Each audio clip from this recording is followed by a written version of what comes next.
And almost all of my professors, actually I think all of my professors had recorded lectures, and some of them also did live lectures.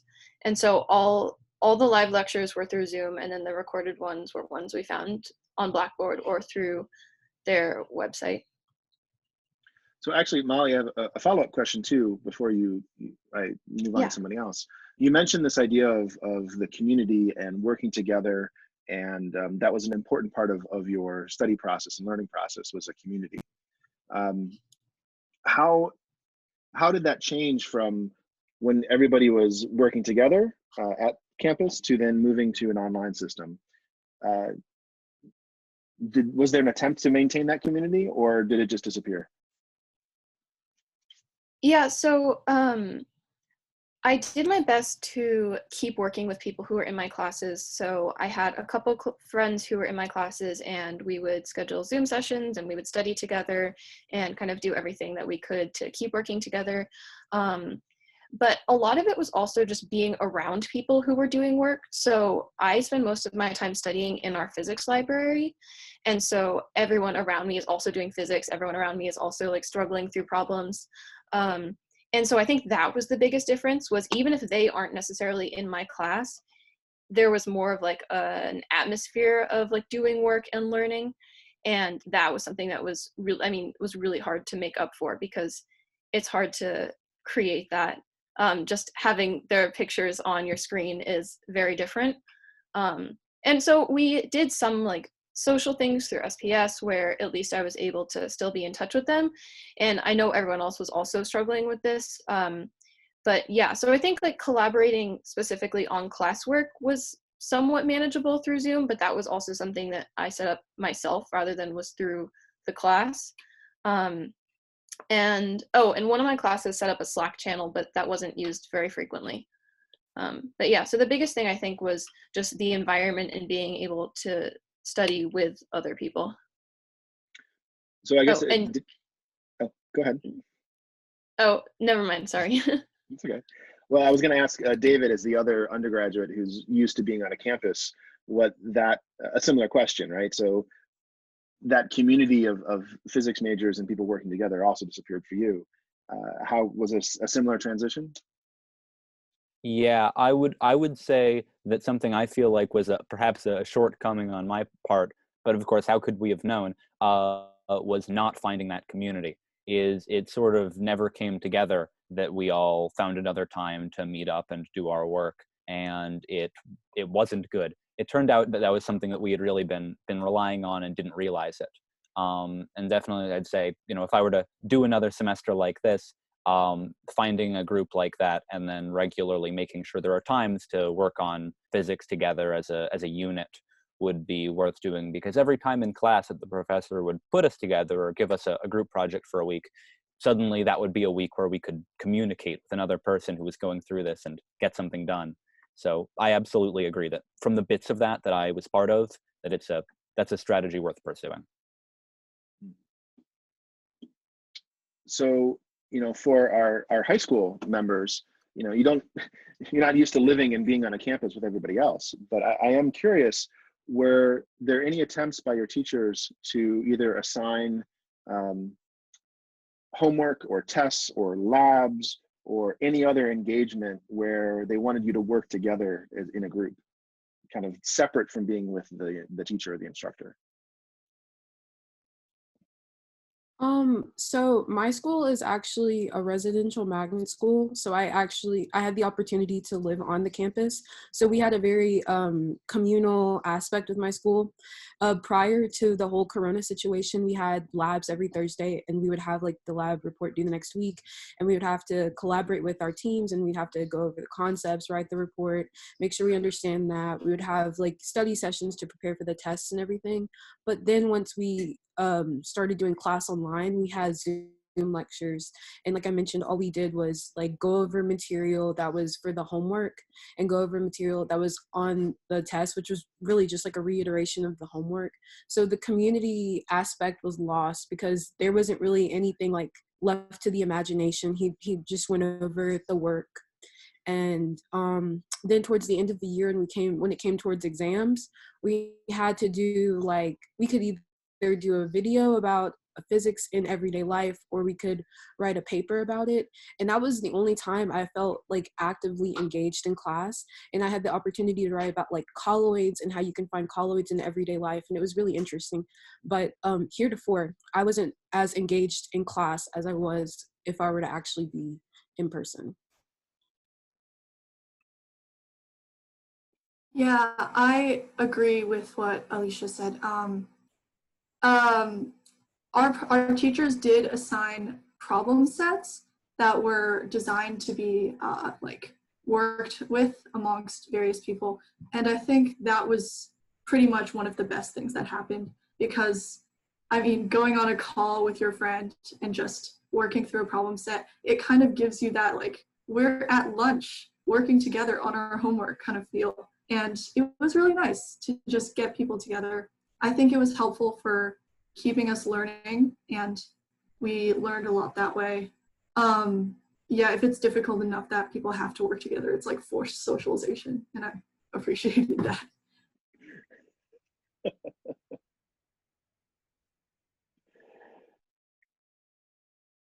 Yeah, I agree with everything the previous fellow high schoolers have said, in that when we got to do things with classmates, I think it helped address the engagement problem. I know I got really lucky in that my teacher never made an effort to specifically organize study groups, but at the beginning of the year, I actually found a really strong study group on my own. And we actually independently organized calls where we'd work through problem sets. And it was really helpful because I think a lot of students, myself included, have this tendency to, when we get stuck on something we don't understand, it's easier to fixate and spin your wheels than engage with an outside perspective. But when I was already on a call with people and they were there, and kind of the activation energy for asking for help was lowered significantly, I found myself wasting a lot less time not asking questions, if that makes sense. All right, so how about a very quick 3-word, I'll give you 4 if you try. What was the best thing about asynchronous learning of physics that you experienced? How about we go in reverse order? We'll start with Svetlana. Sorry, clarifying question. Yeah. Is it the best thing that after it had all happened, it's okay, well, this is good, or is it like something that we thought was an improvement? Oh, either one. We'll leave it open, because it is possible that something got better.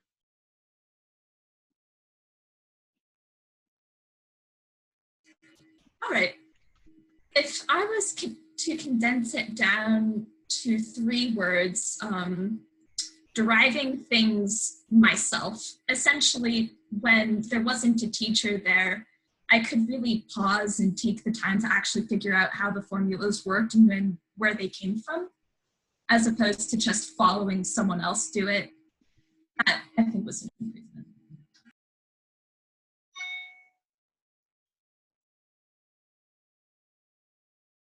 I agree with Svetlana. I think the flexibility, not just in time, but in like when you're at home by yourself, you can just look up some extension or read something else that has to do with whatever you're working on, is really nice. And I did find that it was easier to get a hold of my teachers because everyone was at home.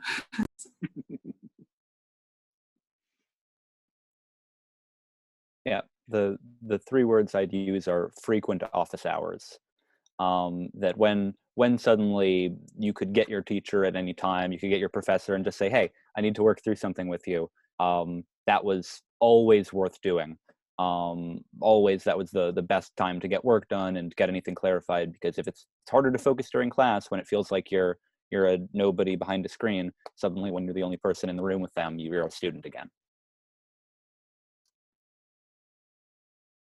I would probably have to say reviewing the lectures, because for me, I've noticed like he might say something in class and I'll just like, I won't think anything of it. But then when I hear it again, or I'm like reviewing like a concept or a formula, it really like sets in when I can review what he said, because it's sometimes it's the little things that allow you to really grasp like what the concept is talking about.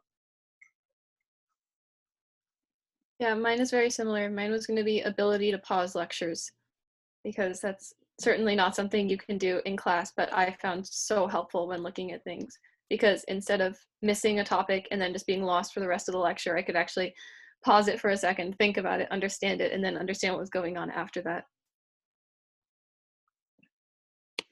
That's good. By the way, I've been asking all the questions, but if you are here and you, I can't see everybody on the screen, I think, but if you raise your hand in the participant thing and you have a follow-up question yourself to any of our panelists, I would encourage anyone to start raising their hand. I know there's been some questions in the chat and I've been trying to incorporate them as we go, but there's no reason why you should listen to me talk so long. Please ask your own questions too. So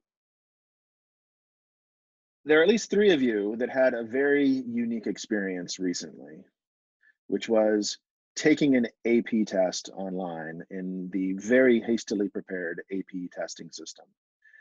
I would love to hear your impressions of that experience.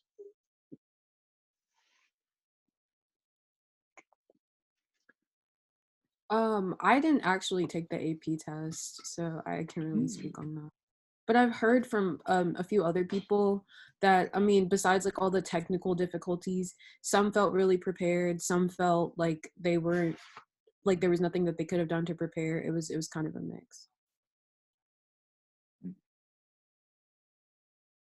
Yeah, I did take the I took both mechanics and electricity and magnetism, and I agree with that assessment. Content wise, I felt fine. I felt like the things that we had done over the course of the year had prepared me really well, but kind of the really jarring transition to this format, especially because this was literally one of the first AP tests that occurred, and my cohort of physics students were literally the guinea pigs that the school testing coordinators were looking at to see if things went wrong.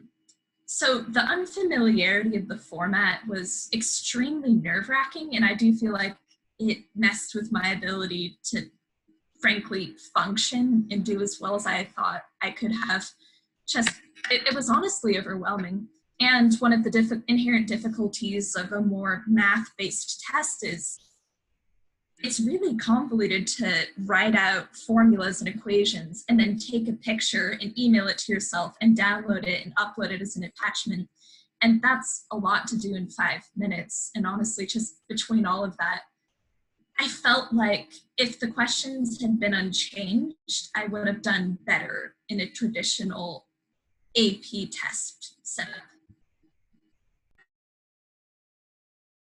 Yeah, so I didn't take any APs this year either because colleges stopped accepting them for credit, but I've heard a lot about what happened, and the general consensus is that it was very nerve-wracking, and that if assessments are going to be conducted online, the system needs to be like very well practiced, and the timing of like having 4 minutes after the time ends to send in your results is the problem that's like hard to solve. And people tended to think, I heard a lot about how it was harder than my impression of it last year. So any comments, maybe Svetlana, since I took the test, AP, the College Board made a big deal about this being open book. Use any resources that you can, and that will make it better, and that will make it fair. Did you use any resources? I used resources once. During the test, I guess I should say. During the test, yeah. Yeah. I used resources once during the electricity magnetism exam for the second question, the lab-based one. It was essentially a setup where you had to evaluate the dielectric constant of this cylinder made of clay with tinfoil circles on the ends. And I just literally glanced quickly at my notes to confirm one of the formulas, and that was it. That was the extent to which I used my notes. And honestly, I would say I don't think it necessarily made it fairer because essentially what I heard a lot that they purposefully made the exams a bit of a time crunch to compensate for the fact that we would have access to OpenNote. And the difficulty with that reasoning is, at least for me personally, content has never been as much of a problem as timing. And so when you make one aspect harder to compensate for the other being easier, it felt like it was just all around more difficult because I would have known these things anyways. Well, so Molly and David, you're not off the hook yet on exams too, because the extension question, of course, is did either of you have any final exams that you had to do online, after or towards the end of the semester? Yeah, so I had midterms and finals to complete at home, and they kind of really ranged. We had my physics, so my quantum mechanics midterm and final, where he basically tried to replicate exactly what would have happened in class. So, which required a lot of planning. So he sent us the exam as a password protected PDF the night before. We would go on Zoom 15 minutes before the time started, and he would send us the password. We then had 15 minutes to print the exam, and we were allowed to have our given equation sheet out. We then had to take the exam with our camera on Zoom, and we had 15 minutes once time was up to take a picture of our exam and send it to him over email. So that was one extreme, which was very much trying to keep it in line with what we had done previously. And I will say the first time I took a midterm like that, it was very stressful and I did not think it was the ideal setup.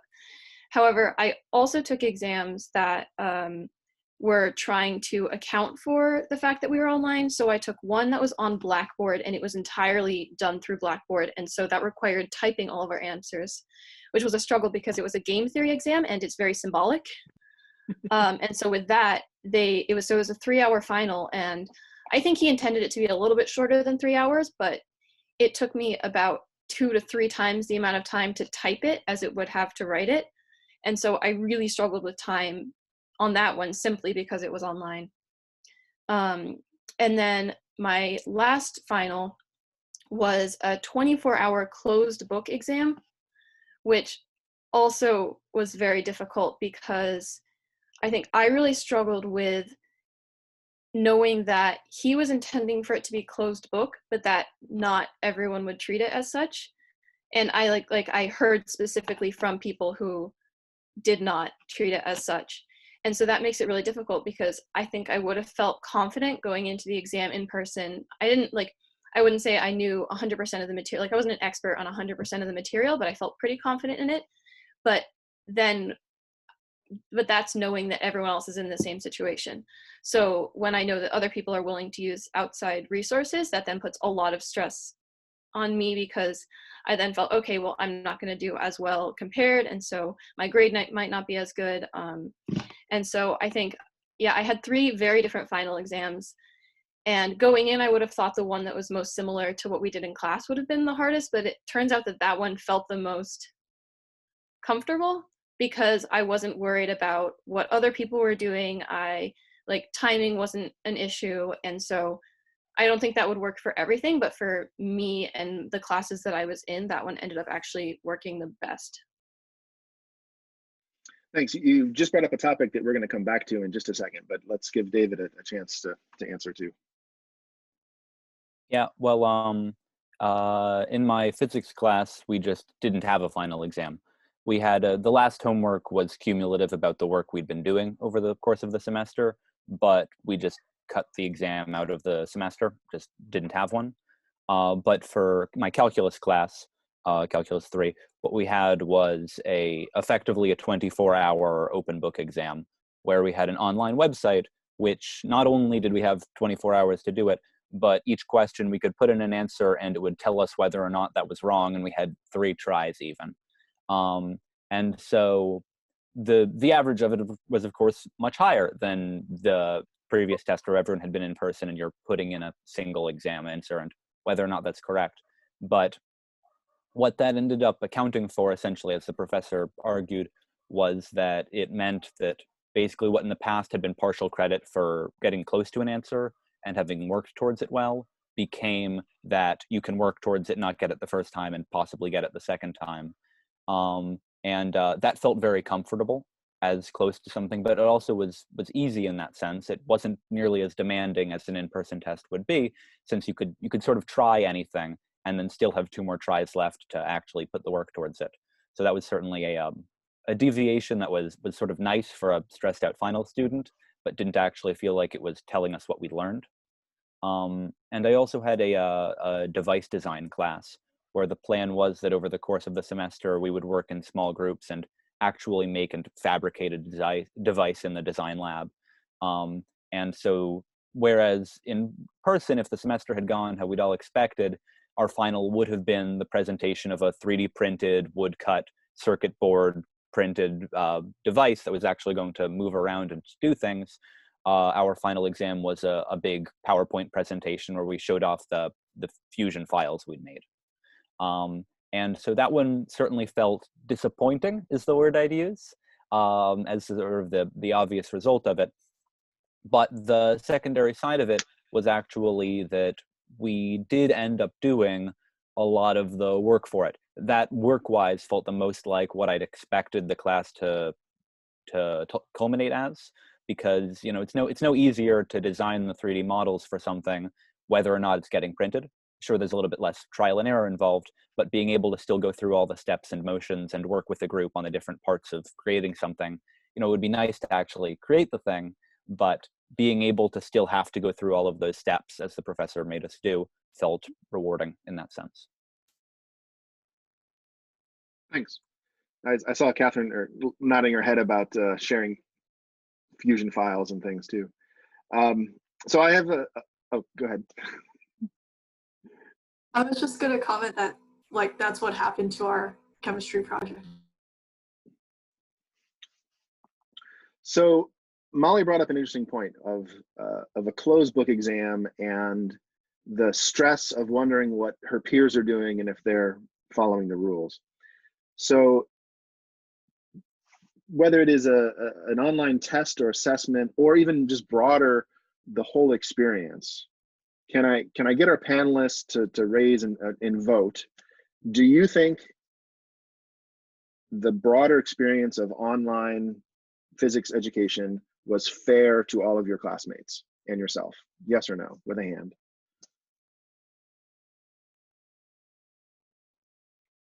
Okay, so to make this interesting, what about all you teachers here? How many of you teachers think it was fair for all of your students? How about get a hand raised from you all?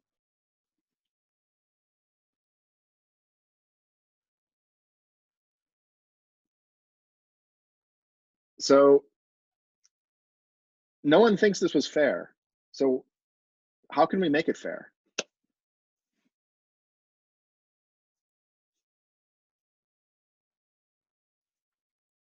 Well, I'll butt in for a second real quick and say that I felt for myself that I was getting the fair treatment, at least as a student could get, right? That as reasonably middle line as a student could acquire, but that I had one friend who was in California and another who was in Kazakhstan, and they all had to show up to the same timed classes that the rest of us had to be doing. And so I didn't envy them. They were in a much worse position for being able to show up on time and have their sleep schedule and brain function align with when we were supposed to be doing intelligent work. And so it's hard to fix that when everyone still has to be up for their 9:45 a.m. class. I think it's a bit of a loaded question because physics like in person is already hard enough to make it fair and make sure everybody succeeds like on the same level playing field. But I think more so when you're doing it online, there's some students that just they'll zone out. They'll put like their video off, or they won't focus, or they'll just, you know, basically cheat instead of like collaborating or getting involved in class. And there really isn't much that you can do about that because people do that anyways.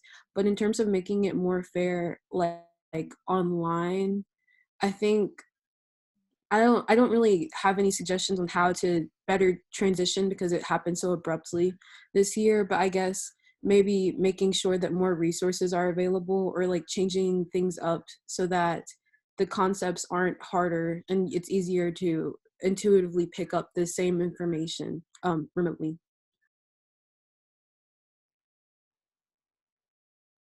Yeah, I I think that my professors did the best that they could to kind of give everyone an equal opportunity, but there's so many things that were out of their control. I mean, I had friends who didn't have internet. I had friends who had to move across the country, or like we had our school a week into, once classes had restarted after spring break, they told a whole bunch of people, hey, you have to move all your stuff into a whole new dorm. And so you can't expect someone to have as much time to study when they have to move all their possessions.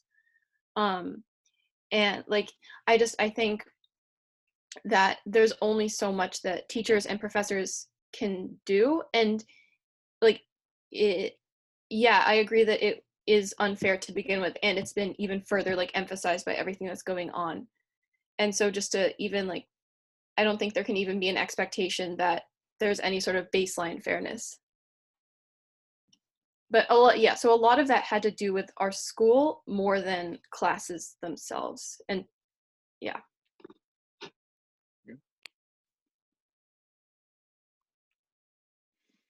I'd like to add that I felt very under challenged when online classes started, because our teachers were wonderful and they wanted to be as fair as they possibly could. So that for them meant basically not requiring any work. And that was very bad. And I feel like making an effort to know if someone's struggling with like Wi-Fi quality is good, but a lot of students who are privileged to have like a good setup maybe could still be like challenged as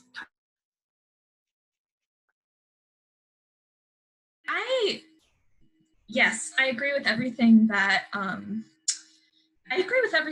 Kathy is saying, but also I just saw a comment in the chat that I thought was really interesting and touched on something that I wanted to say.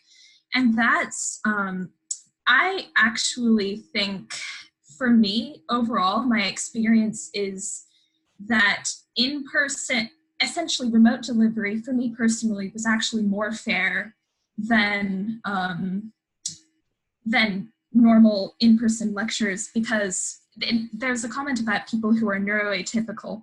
I'm on the autism spectrum. I've been diagnosed since I was 3, and I actually really struggled with in-person classes a lot of the time just due to sensory things, fluorescent lights, the person next to me swishing their jacket. And during tests, it made things hellish. So now that I'm at home and I can control my own environment and work on my own time, I think there is actually a lot of equity gained back, because I can essentially meet my own needs in my own way. And there's no more expectation that people have to learn a certain way sitting at their desks, facing forward, paying attention for long stretches at a time. So I think this question of fairness is really interesting in terms of what do you mean by it, and how far are you willing to go to accommodate certain people with different needs?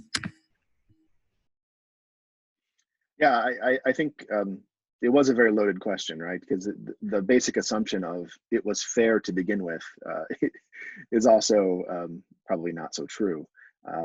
But I appreciate all of your opinions on that, because it is something I personally have been trying to think about a lot.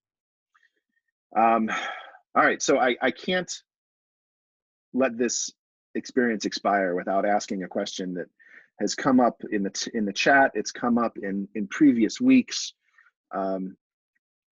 And it's clearly an issue that is important to the AAPT community, which is, how do you do online labs? Did any of you have any experiences that with trying to explore a topic in a kind of a laboratory sense, whether it was a research project maybe, or whether it was kind of an assigned, this is a lab that I want you to do if we were in person? I can start. So I was not in any lab-based classes this semester, thankfully. I know that our physics department, I think they recorded like videos of the labs and where they were given data and had to do data analysis. But I was working in a research group and I do research for credit. So I still had to take part in research. I was expected to do about 10 hours a week of research. And while I wasn't doing 10 hours a week when I was at home, I still had to do something. So during the semester, I was doing very hands-on stuff. I was getting trained in the clean room. I was working on the fabrication of Hall bar devices. And that's something that I certainly can't do at home. There's far too much dust.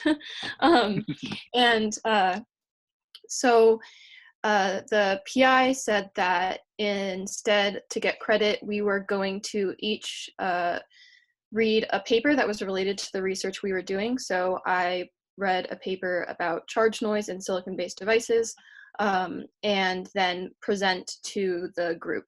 So typically, like the grad students and professor, and they kind of rotate through a presentation schedule. They'll present about the research they've been doing, and we instead were presenting about the research someone else did.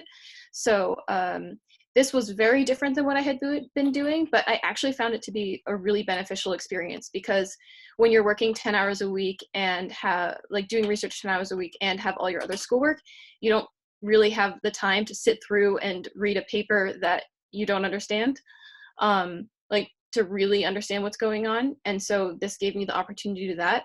So I gave about a half-hour-long presentation about research that was related to what I had been doing in order to get credit for that research.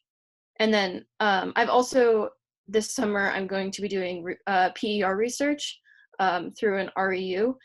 And so for that, we had to switch up the project a little bit, but thankfully it's still going to be taking place. And so we've been meeting weekly over Zoom to kind of discuss what's going to be going on.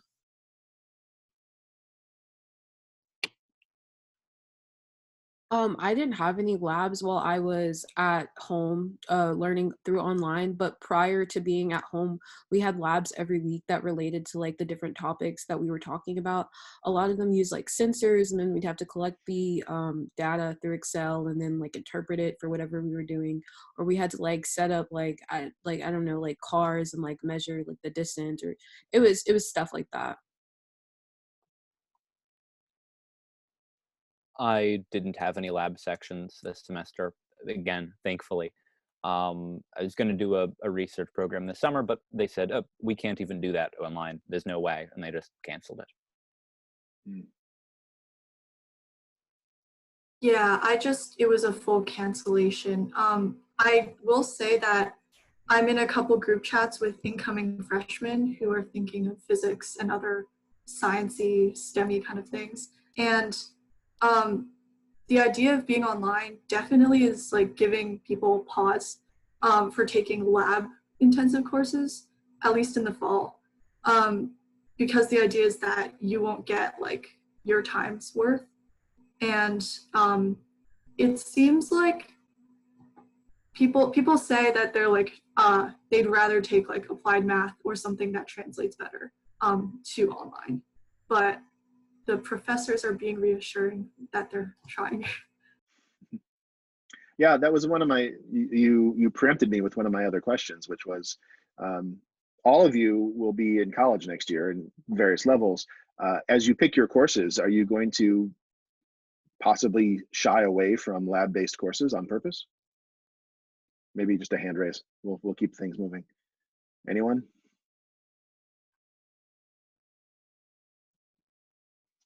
Yep, that's good. That's good information.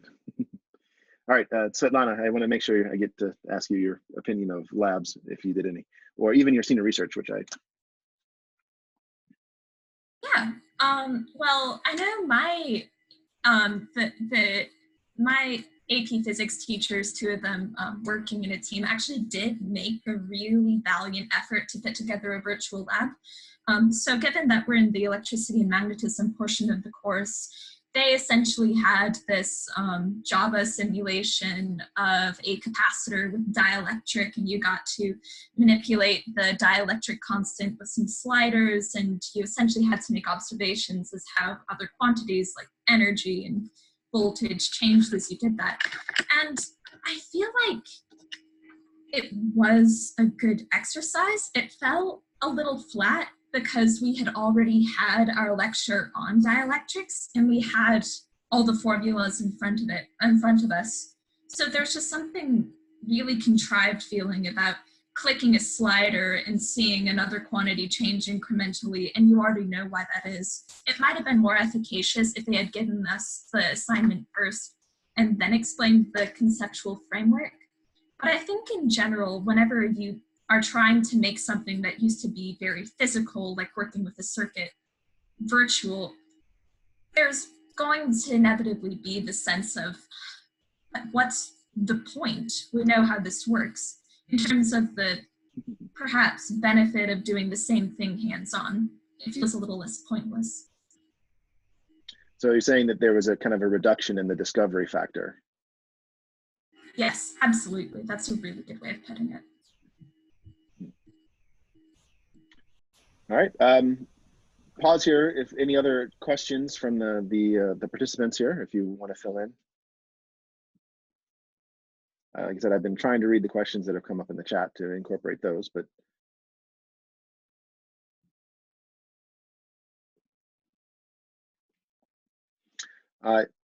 so staying in the vein of labs and research, did anyone attempt to use a smartphone to go collect data and do something more open-ended, where you were assigned some problem of go outside and do science with your smartphone?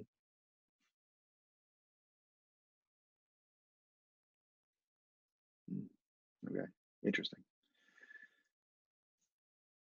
Well, if no one was using that, what was there a technology tool that you weren't using before this kind of experience that you found to be really, really helpful during kind of this distance learning time? Everybody exploded on Zoom, right? But was there another technology that made this better for you?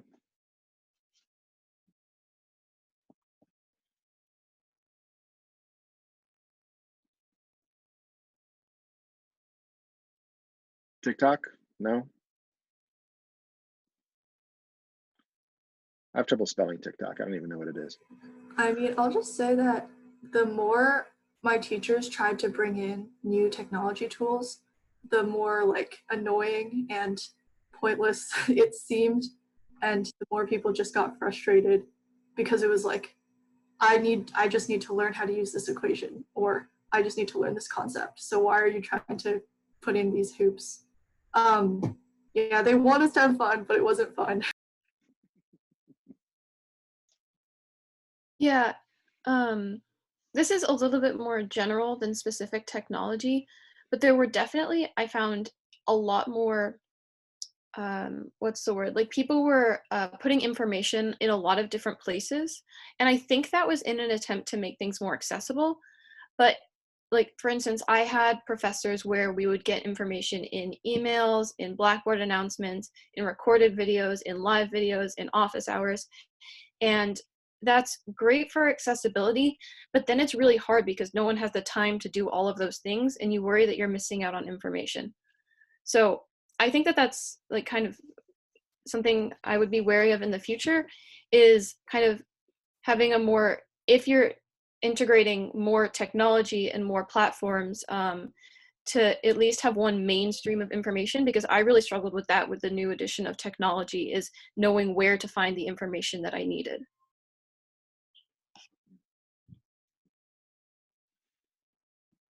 Are we allowed to ask questions to the teachers? Sure, go for it.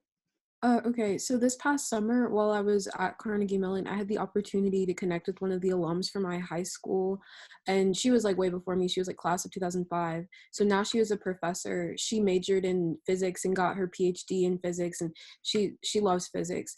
But she was talking to me about that was my first experience like learning physics while I was there, and she was talking to me about how difficult it was for the teachers to teach physics and how like they're like actively working like you all are to try and find like the secret formula to like allowing students to succeed in physics the way that they do in many other subjects. So I was wondering why it's so difficult to teach physics to students.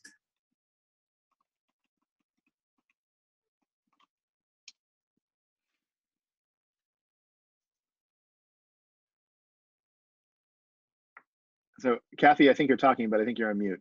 Yeah, I am. Sorry. Thanks.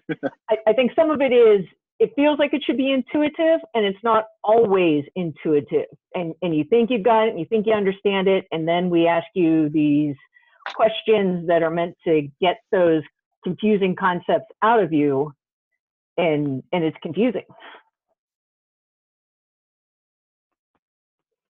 You know, and it's really hard to gauge what people understand when you can't see their faces. I think it's all about feedback loops. And Mm-hmm. when you're in a asynchronous environment, there are no feedback loops. When you're in a synchronous environment, in a serial communication sort of situation, there are limited feedback loops. And that makes it very hard to gauge what students understand and don't understand. And Nima, I think that's your hand raised, and Debbie as well, we'll get to next. So I think one thing we all encounter as teachers is the fact that students have been in this world for a good time period, and they've had their own experiences with the physics all around them. And then your idea of what you think you're experiencing is unfortunately reinforced by the use of physics terms in the media, the improper use of terms in the media. So what makes physics, I think, additionally challenging is that we have to kind of undo those things that you've held on to because you collected it over the years. So the benefit in being able to have you do labs, your hands-on, makes the experience more personal for you to like realize, oh my gosh, that really didn't happen, or that wasn't what I thought, So when we went to distance learning, it made that type of experience a little more difficult. And so students tend to hold on to that misconception. So it made it a little more difficult, I think, to help them clarify the actual physics that's taking place. So. Debbie? Hi, I teach high school, so I know for me, and I teach for ninth graders, so we really rely on the relationships.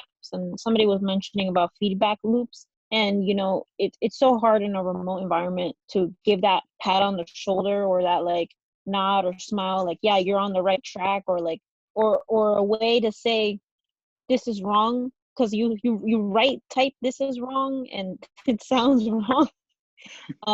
Whereas if you were to say this is wrong in class, you could say that in a different way. You can express it differently. And so we're already tackling the fact that physics is very difficult for students to begin with, and they feel like they can't do it. Especially for me, I teach ninth graders, so it's very inaccessible to them. They're like scared out of their minds. And so now I work really hard on developing relationships so that they feel that they can take those risks and they can take those chances and that they're okay with being wrong. And that's the biggest thing I think with physics. Like you have to be okay with being wrong or taking risks. So that way that you can kind of work and carve the path towards, I don't want to say the right answer, but at least the answer that allows you to explain better whatever phenomena you see. Bree, I see. Yeah, I also teach high school, ranging from very basic, we call it academic, but basically for non-even college-bound students, all the way up to APC.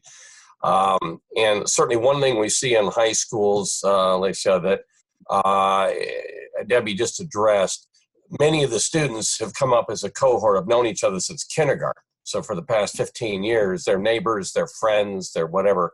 A very different environment from the university where your physics class as people that only maybe 2 or 3 or 4 of you know each other, and they were in a math class together or whatever.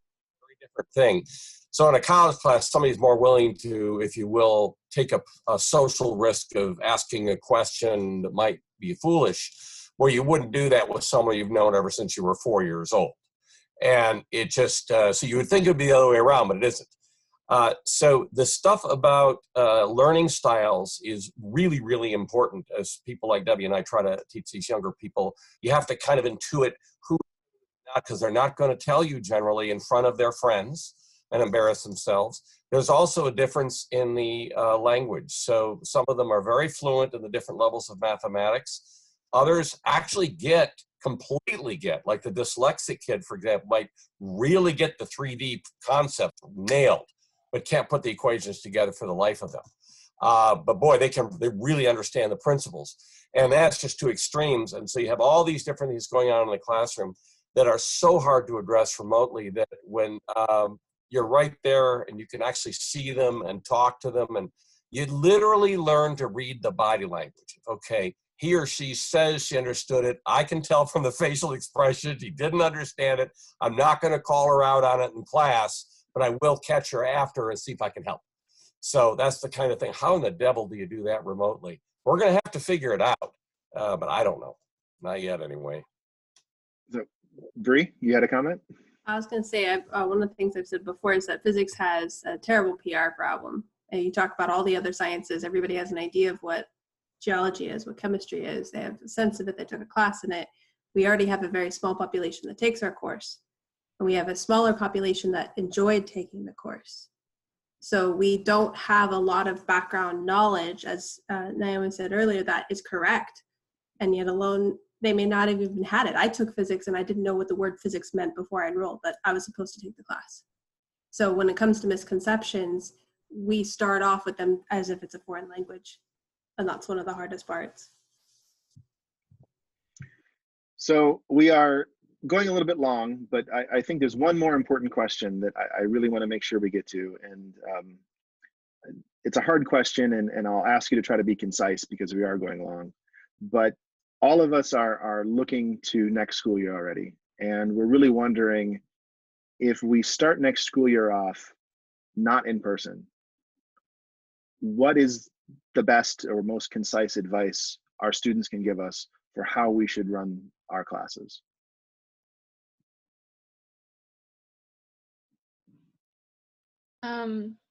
I would say, and this isn't like universal, this isn't like strict, but encouraging interaction among students. And I understand that it's a lot harder to do online than it is in person, but especially in college, it's kind of, normally professors expect that students are going to find their own groups and they're going to do group work together, but they don't organize it as much.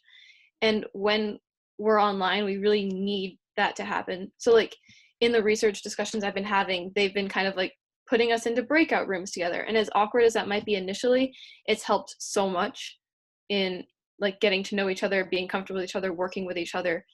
And so I think that would be my number one thing, is making sure that people are still able to work together.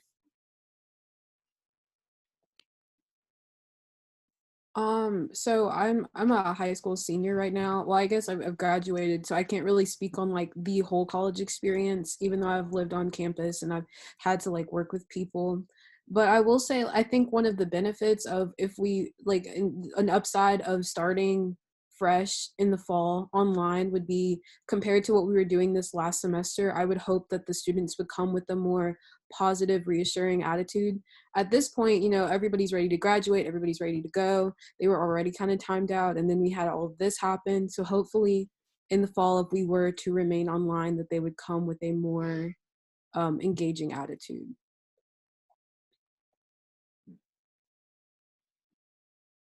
Well, I'll say that if we're online next semester, that I don't plan on being there. I would take the semester off, and I know a lot of people, a surprisingly large number of people, who feel the same way. But let's say I can't get any work, or they say something like, "Oh, the first 2 months are online, and then you're here for the rest of it." In that kind of scenario, the best advice I could possibly give is to double up on yes, get students working with each other, and also to make sure people are engaged, right? That, you know, ensure that people have to be doing the work, actually doing the math problems or talking to students or whatever it is, but something to keep you tethered to the course is crucial to it. I agree completely. I think as a really concrete way that really helped engagement in my classes was, say, like every person in the class has to explain one problem, because it kind of, if you have to talk, you can't just hide behind your camera and tune out. And that was actually super enjoyable for people. And another thing is office hours. I would really like to talk to my professor that I don't know, and college is super mysterious to like incoming freshmen. I have no idea what this is and what physics is in college at all. So if I could just, that would be really helpful to get more information. Hard agree to the sentiment of college being really mysterious and daunting. So as a rising freshman going into it, especially online, I really would like to have office hours and opportunities to work one-on-one with professors on questions. I'd say also, I think a class structure where you're assigned problems first and then the synchronous sections are used to go over and explain and answer questions about the problems would really help engagement, because then you can work things out on your own and then come prepared with questions. But that's the one piece of advice I'd give.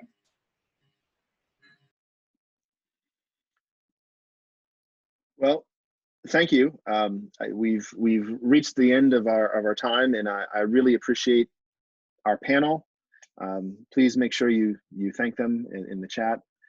I think they were wonderful, and it's really, I think, important for us as instructors to continue to get as much feedback as we can from our own students. You know, in so many ways, all of us are out on a limb right now. You know, we'd like to think we know what we're doing, but the reality is no one does. And I think the more we admit that to ourselves and even to our students and make sure that they're involved in this process is really an important step for us as instructors and for them as students.